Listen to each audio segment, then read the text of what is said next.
बेटा रोज रात को देर से आता, और जब भी इससे बाप पूछता कि बेटा कहाँ थे, तो झूठ बोलता और कहता अब्बा जान दोस्तों के साथ था। एक दिन बेटा जब बहुत ज्यादा देर से आया, तो बाप ने कहा कि बेटा आज हम आपके दोस्तों से मिलना चाहते हैं। बेटे ने फौरन कहा अब्बा जान इस वक्त अभी तो रात के 2 बजे ही, ऐसा करते हैं कि कल चलते हैं। बेटे ने बात को टालने की बहुत कोशिश की, लेकिन बाप बाजिद था कि नहीं अभी और इसी वक्त चलते हैं, आपके दोस्तों का पता तो चले। बिलाखिर दोनों बाप बेटा रात के 2 बजे इसके दोस्त के घर पहुंचे।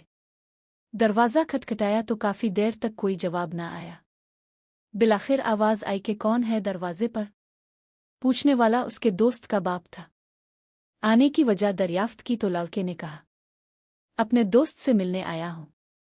इसके वालिद ने कहा इस वक्त, मगर वो तो इस वक्त सो रहा है। बुजुर्ग ने जवाब दिया चचा जान आप इसको जगाई, मुझे इससे जरूरी काम है। मगर बहुत देर गुजरने के बाद भी यही जवाब आया कि सुबह को आ जाना, अभी इसे सोने दो। अब तो इज्जत का मामला था।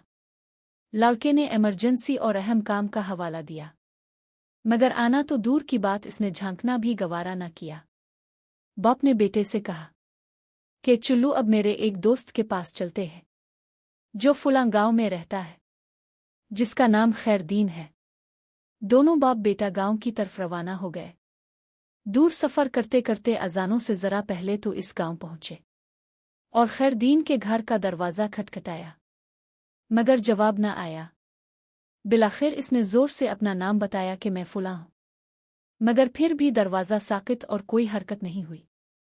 अब तो बेटे के चेहरे पे फातिहाना मुस्कुराहट आ गई, लेकिन इसी लम्हे लाठी की ठक ठक सुनाई दी और दरवाजे की जंजीर और कुंडी खोलने की आवाज आई।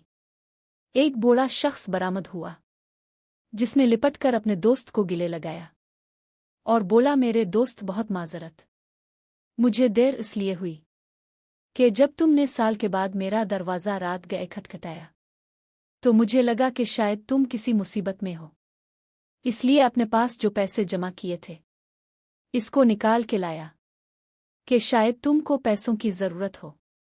फिर अपने बेटे को उठाया कि शायद बुंदों की ज़रूरत होगी। फिर सोचा कि शायद कोई पंचायत होगी और फैसले के लिए पग की ज़रूरत होगी, तो इसलिए अपनी पग भी लाया। अब सब कुछ तुम्हारे सामने है। मेरे दोस्त पहले ये बताओ कि तुमको किस चीज़ की ज़रूरत है। ये सुनकर बेटे की आंखों से आंसू आ गए कि अब्बा जी कितना समझाते थे कि बेटा दोस्त वो नहीं होता जो हर चौंक चरहे पर आपके साथ हो, बल्कि दोस्त वो होता है जो आपके हर दुख दर्द में साथ हो। इसीलिए दोस्त का नस्ली होना बहुत ज़रूरी है।